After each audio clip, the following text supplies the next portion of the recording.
డెఫినెట్గా గాంజాయి విషయంలో ఉక్కుపాదం మోపడం అన్నది ఖాయం. గంజాయి విషయంలో బతికేద్దాం, గంజాయితోనే వ్యాపారం చేసేద్దాం అనుకున్న ఎవరైనా ఈ రోజుతో క్లోజ్ చేసుకోండి. దీని మీద పర్యవేక్షణాలు చాలా సీరియస్గా ఉంటాయి.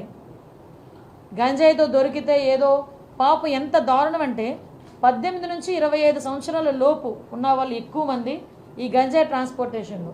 వాళ్ళు చెప్తూ ఉంటే బాధ అనిపిస్తుంది. ఒకరోజు నేను అక్కడ కూడా ఒకసారి సెంట్రల్ జైలు కూడా ఒకసారి వెళ్ళి చూస్తాను ఒకసారి వెళ్ళి.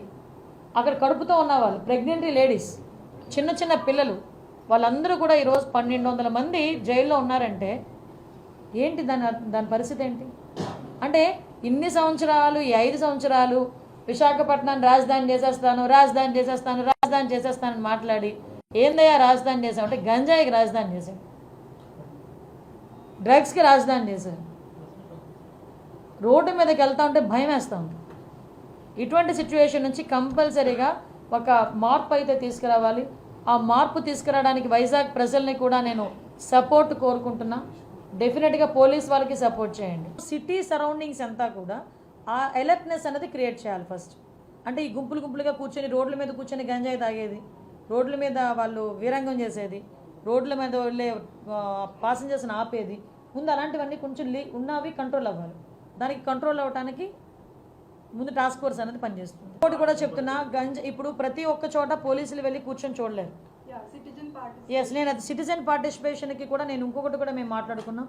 ఎవరైతే గంజాయి విషయంలో ఇన్ఫర్మేషన్ ఇస్తారో వాళ్ళకి ప్రైజ్ మనీస్ కూడా మేము ప్రకటించడానికి కూడా సిద్ధం. Yes, exactly. మీకు వీలైతే టోల్ ఫ్రీ నెంబర్ కూడా ఇమీడియట్గా మీకు ఒక 10 డేస్లోనే, అంటే నీ ఛార్జ్ తీసుకుని 1 వీక్, 10 డేస్ కూడా అవసరం లేదు, నాకు 1 వీక్లోనే ఒక టోల్ ఫ్రీ నెంబర్ చెప్తాం.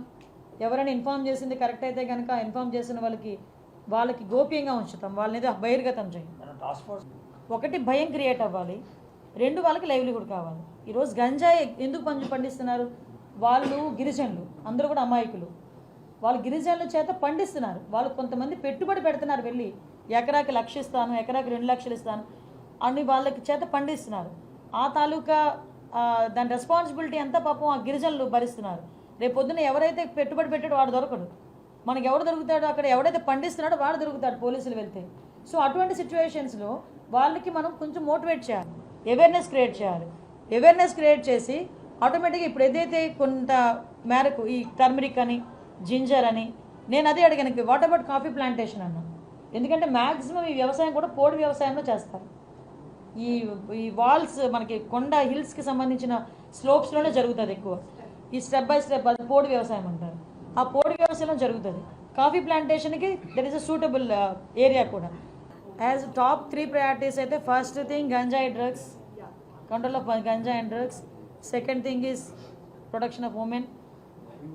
థర్డ్ కూడా ఏంటంటే భూములు కబ్జాలు కాకూడదు.